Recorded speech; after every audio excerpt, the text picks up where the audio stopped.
Welcome to the deep dive. You've sent over some really interesting material, and, well, our job, like always, is to pull out the key stuff so you get the picture fast. Yeah, today we're jumping into a research paper. It's called Dense Passage Retrieval for Open Domain Question Answering.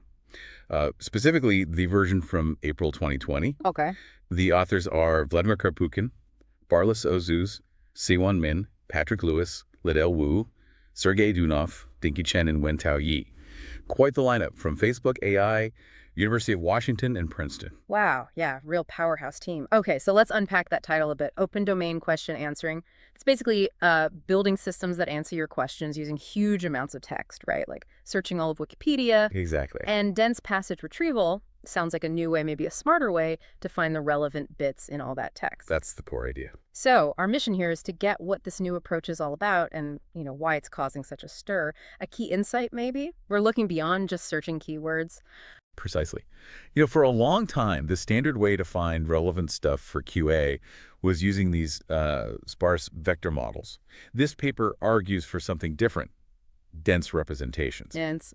And they claim it blows the traditional methods out of the water, like 9 to 19% better accuracy in finding the top 20 passages. Whoa, 9 to 19%. That's a huge jump. It really is. It suggests a pretty fundamental shift, potentially, in how we do information retrieval. And it even led to new state-of-the-art results in actually answering the questions. So yeah, let's dig into how it works. Okay, let's start with the problem itself. Open domain question answering. Can you paint a picture for us? What does that actually mean in practice? Right. So at its core, you take a factual question. Think the paper gives examples like who first voiced Meg on Family Guy? Okay. Or maybe where was the 8th Dalai Lama born? Mm-hmm.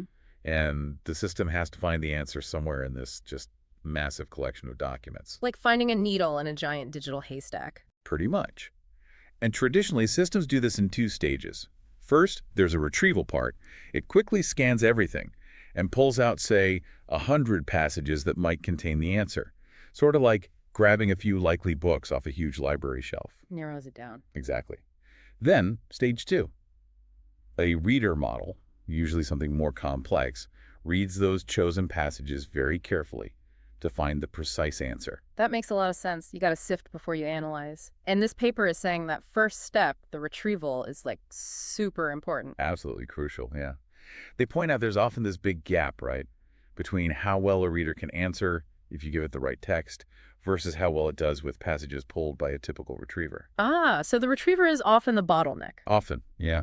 That performance gap really highlights why we need better retrieval. If you can't find the right info to start with, even the smartest reader model is stuck. Right, garbage in, garbage out, basically. So, okay, for years, the main tools for this retrieval were these sparse vector space models. What are those, actually? Yeah, the big names are TF-IDF and BM25.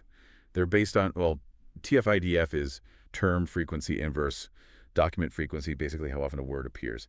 BM25 is a more tuned version. Okay, word counting, essentially. In a sophisticated way, yes. Yeah. They're really good at finding documents with the same words as your question. They use something called an inverted index, basically a map from words to documents, which makes keyword searching super fast. So they represent the question and passages as vectors, but they're sparse. What does sparse mean here? Sparse means the vectors are very high dimensional, but mostly full of zeros. You only get a non-zero value for the specific words that actually appear in the text. So it's all about which words are present or absent. Keyword matching. Okay, keyword matching, efficient, but what's the downside? Where do they fall short? Well, the main issue is they struggle when the meaning is the same, but the words are different. Synonyms, Yeah. paraphrasing, that trips them up. Ah. The paper is a great example. Question: who is the bad guy in Lord of the Rings? The answer text might say, Sala Baker is best known for portraying the villain Sauron. Right, bad guy versus villain. Different words, same meaning. Exactly. A keyword system like BM25 might totally miss that connection because the key terms aren't identical. So a key insight here is realizing that just matching words isn't enough. You need to get at the meaning. Okay, so that's the perfect setup for dense passage retrieval, or DPR. This is the paper's big idea, right? Moving beyond keywords. That's it. DPR shifts from sparse vectors to dense representations. Think of these as embeddings, basically, numerical lists or vectors that are designed to capture the semantic meaning of the text, not just the words used. So dense means not mostly zeros, capturing more nuances. Yeah, they're typically lower dimensional than the sparse vectors, but the values are continuous, not just 0 or 1. They try to represent the concept or the idea. That sounds way more powerful. How does it actually work? How do they create these meaning vectors? They use what are called dense encoders. There's one for the question, AQ, and one for the passages, EP. These are usually based on powerful language models like BERT. Ah, BERT. Okay. Heard of that. Yeah, so BERT reads the question or the passage and understands the context. Then DPR takes the output from a special spot in BERT, the CLS token, as the final dense vector representing the whole text's meaning. Okay, so BERT figures out the meaning, summarizes it in the CLS vector. How do you compare them? How do you know which passage vector matches the question vector? They keep it pretty simple, actually. Well, They just calculate the dot product between the question vector and the passage vector. dot product, like in math class. Uh-huh. Yeah, basically. You can think of it as measuring how aligned the vectors are in this meaning space. A higher dot product means the question and passage are considered more semantically similar. Okay, simple but effective, maybe. Mhm. So now you have these meaning vectors for potentially millions of passages. How do you find the best matches for a question quickly? You can't calculate dot products with everything, surely. No, you definitely can't do that in real time. That's where the retrieval part gets clever. Before any questions come in, you pre-process all your passages. You run every passage through the passage encoder, EP, to get its dense vector. Right? Then, you stick all those vectors into a special index. The paper uses a library called FAIS. It's developed by Facebook AI, actually. FASS, what does that do? It's basically a super efficient library for doing similarity searches on millions or even billions of these dense vectors. Think of it like a highly optimized database for finding the nearest neighbors in that meaning space. Ah, okay. So you build this FIS index once. Exactly. It takes time up front, but once it's built, when a new question arrives, you encode it using the question encoder, EQ, get its vector, and then query the FAIS index. FAIS very rapidly returns the top K passages whose vectors are closest, usually based on dot product similarity. Got it. Pre-compute the passage vectors, index them smartly, then just encode the question and do a fast lookup. That sounds scalable. It is, much more so than comparing against every passage individually. Okay, so how do they train these encoders? How do EQ and EP learn to put similar meanings close together in that vector space? Right, the training is key. It's basically about teaching the model what similar means in this context. They use pairs of question positive passage, where the passage actually answers the question, and also question negative passage, where it doesn't. Makes sense. Reward closeness for good pairs, penalize it for bad pairs. Exactly. It's often called metric learning. The goal is to make the dot product score higher for the positive question passage pair than for any of the negative pairs associated with that same Yeah. question. So where do these negative passages come from? Just random text? That's one way, yeah, just pick random passages. But the authors found that wasn't always enough. They also tried using passages that BM25 thought were relevant, but didn't actually contain the answer. These are often called hard negatives because they share keywords but are wrong. Ah, forcing the model to learn subtler differences. Right. And they also use gold negatives, which are actually positive passages, but for different questions in the training set. This helps the model really pinpoint the passage for the specific question asked. Interesting. Okay. And the paper made a point about something called in-batch negatives being really important for training. What's that? Oh yeah, this is the trick. When you're training, you usually process data in batches, right? Maybe like 64 question passage pairs at once. Okay. So within that batch of 64, for any one question, its paired passage is the positive example. But the other 63 passages in that same batch, they can all be treated as negative examples for that one question. Whoa. Okay. So you get way more negative examples for free just by comparing everything within the batch. Exactly. It massively increases the number of comparisons the model learns from in each training step without needing to explicitly fetch lots of separate negative examples. It's much more efficient and turned out to be very effective. Clever. And they found that adding just one of those hard BM25 negatives on top of the in-batch ones gave the best results. Yeah, that seemed to be the sweet spot in their experiments. The combination of lots of in-batch negatives plus one carefully chosen hard negative really pushed the model to learn effectively. Okay, so new dense retrieval method, smart training. How did it actually perform? What did the experiments show? The results were pretty striking. On most standard benchmarks, datasets like natural questions, trivia QA, web questions, Curated track DPR significantly outperformed BM25, Mm. especially in top retrieval accuracy, like finding the answer within the top 20 passages returned. Can you give us a sense of the numbers? Sure. On natural questions, for instance, DPR got a top 20 accuracy of 78.4%. BM25 was way down at 59.1%. Wow, nearly 20 points difference. That's huge. It really is. Similar gains were seen on other data sets too, for top 20 and top 100. Yeah. It strongly suggests that understanding semantics, the meaning, is paying off big time compared to just keyword matching for these tasks. But it wasn't a clean sweep, right? Didn't it struggle a bit on one dataset, Squad? That's right, yeah. On Squat, BM25 actually performed slightly better. The authors had a couple of hypotheses for why. One is how Squad was created. People wrote questions after seeing the answer passage. So there's often a ton of direct word overlap, which naturally plays to the strengths of keyword-based methods like BM25. Ah, the task itself favored keyword matching. Potentially, yeah. And the Squad passages come from a narrower set of Wikipedia articles. DPR seems to really shine when you need that deeper semantic understanding, when the question and answer use different phrasing. Makes sense. What about combining training data? Did training on multiple datasets help? It did, especially for smaller data sets. They found that training a single DPR model on data from natural questions, trivia QA, and web questions combined led to better performance on datasets like curated TUREC, compared to training just on TUREC data alone. It helps the model generalize better. And they also tried mixing DPR and BM25 scores. Yeah, they showed that a simple combination, like adding the scores together with some weighting, could sometimes boost performance even further. Suggests they capture slightly different things, and combining them can be beneficial. Okay, the paper also dug into ablation studies, tweaking things to see what matters most. What were the big takeaways there? Right, those are always revealing. One really interesting finding was sample efficiency. DPR trained on only 1,000 examples could already beat BM25 in some cases. Only 1,000. That's surprisingly little data. It is. It really shows the power of starting with a pre-trained model like BERT. Of course, more data helped performance consistently went up as they added more training examples. Yeah. But it works surprisingly well, even with limited data. And the in-batch negative training, was that confirmed as a big deal? Oh, absolutely. They showed a huge performance boost from using in-batch negatives compared to other ways of sampling negatives, even if the total number of negatives was similar. It's just a much more effective way to train these models. And the hard BM25 negative. Also confirmed as important, adding just one BM25 negative to the in-batch strategy gave a significant bump.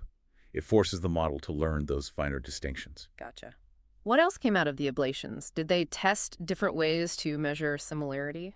They did. They looked at L2 distance, basically Euclidean distance, and cosine similarity, comparing them to the dot product. L2 performed about the same as dot product, maybe slightly better than cosine. They also tried a different training objective, triplet loss, but it didn't make much difference compared to their main approach. So the core ideas, dense vectors, dot product, in-batch negatives, seem pretty solid. What about generalization? Could a model trained on one dataset work on another? Yeah, they tested that. They trained DPR only on natural questions and then tested it on web questions and curated KRAF without any fine-tuning. It still performed reasonably well, better than BM25, actually, Wow. which suggests DPR learns representations that capture meaning in a way that transfers, at least to some extent, across different types of questions and data. Okay, so it seems generally more accurate, data efficient, and somewhat generalizable. Did they give examples of why it works better sometimes? Like Yeah. qualitatively? Yes, they did. The qualitative examples really highlight the difference. They showed cases where the question used words like body of water and the answer passage mentioned the Irish Sea. No keyword overlap there. Exactly. BM25 completely missed it. But DPR, understanding the semantics, retrieved the correct passage. It gets the meaning link between body of water and sea. That's cool. But they also showed the flip side. There was an example about a specific character, Thoros of Myr from Game of Thrones. That exact phrase appeared in the answer. BM25 nailed it because the keyword match was so strong. DPR, maybe focusing too much on general meaning, didn't rank it as highly. Ah, so sometimes specific rare keywords are actually the strongest signal, and BM25 is better at picking those up. Precisely. So DPR excels at semantic variation and paraphrase, while BM25 is great for exact salient term matches. Neither is perfect in every scenario. Okay, that makes sense. Different strengths. Now, a really practical question. What about speed? How fast is this stuff? This is where DPR really shines at inference time when you're actually answering questions. Hmm. Because of that pre-built IFES index, Right. they clock DPR processing almost 1,000 questions per second, 995 to be exact, while retrieving the top 100 passages for each. 1,000 questions a second. That's incredibly fast. How does that compare to BM25? Much faster. They measured BM25 using Lucene, a standard library, at around 24 questions per second per CPU thread. So DPR is orders of magnitude faster for the actual lookup. Wow. Okay, but there has to be a catch, right? What about setting it up? There is a trade-off. Building that dense index for DPR takes a lot longer, encoding millions of passages with BERT and then building the AAS index. They said it took several hours on powerful hardware. Compared to BM25. Building the inverted index for BM25 Lucene is much quicker, maybe around 30 minutes. So DPR needs a bigger upfront investment in computation to build the index. Okay, so slower indexing but vastly faster querying. Makes sense for systems that answer lots of questions. Exactly. Pay the costs once during indexing, reap the benefits at query time. So we've seen DPR is better at finding relevant passages usually, and it's super fast at query time. Yeah. How does this impact the final goal, getting the right answer, the end-to-end QA performance? Right, that's the bottom line. They tested this by plugging DPR into a full QA system. So you use DPR or BM25 to get the top, say, 100 passages. Then a neural reader model goes through those passages to extract the final answer span. Okay. The reader assigns scores to passages and tries to find the exact text snippet that answers the question within the best passage. And the result? Did better retrieval lead to better answers? Yes, generally it did. For most datasets, again, Squad being the outlier using DPR as the retriever, led to higher final QA accuracy, measured by exact match, compared to using BM25. How much higher? It was significant. DPR-based models set new state-of-the-art results on 4 out of the 5 datasets they tested. The improvements range from about 1% absolute accuracy gain up to a really impressive 12% gain on some benchmarks. 12% better accuracy just by improving the retrieval step. That's huge. It really underscores how critical that first retrieval stage is. Better context leads to better answers. How did BPR stack up against other modern complex systems like ORQA or RELM that were coming out around the same time? Interestingly, DPR actually outperformed them on natural questions and trivia QA, and it did so without needing the really complex joint pre-training or simultaneous training of the retriever and reader that those other methods used. Simpler can be better sometimes. It seems so in this case. DPR's strength comes from really nailing the retrieval task, training effectively just on question passage pairs. They even did an ablation showing that training the retriever and reader separately actually worked better than trying to jointly train them in their setup. Fascinating. Okay, let's try and wrap this up for the listener. What are the key things you should take away from this deep dive on dense passage retrieval? Okay, I think the main point is dense retrieval is a really powerful alternative to traditional keyword search for question answering by learning vectors that capture meaning. Semantic meaning. Right, semantic meaning. DPR can find relevant information much more effectively, especially when questions are phrased differently from the answers. And it leads to big accuracy gains in finding answers in huge data sets. Plus, it's super fast once you've built the index. Yeah, the aha moment for me is how machines are shifting from just matching words to actually understanding, or at least approximating understanding, the meaning behind our questions. And that this DPR approach, while sophisticated under the hood with BERT, is actually conceptually quite neat and can be trained efficiently, even with, like you said, surprisingly little data sometimes. Exactly. It's a big step forward. And maybe a provocative thought to leave you with is, where else could this go? This ability for machines to retrieve information based on meaning, not just keywords. Think about how that could change things. Well, scientific research, trawling through millions of papers, customer support, finding the right troubleshooting guide instantly. Maybe even organizing your own notes and files based on the ideas within them, not just the file names. What happens when search becomes less about keywords and more about concepts? Yeah, the implications are pretty broad when you think about it that way. Moving beyond keyword search. That's a fundamental shift. It really is. Well, this has been super interesting, a great look at some really impactful research changing how machines find information. Hopefully this dive gives you a solid grasp of dense passage retrieval and why it's such a big deal. Thanks for joining us.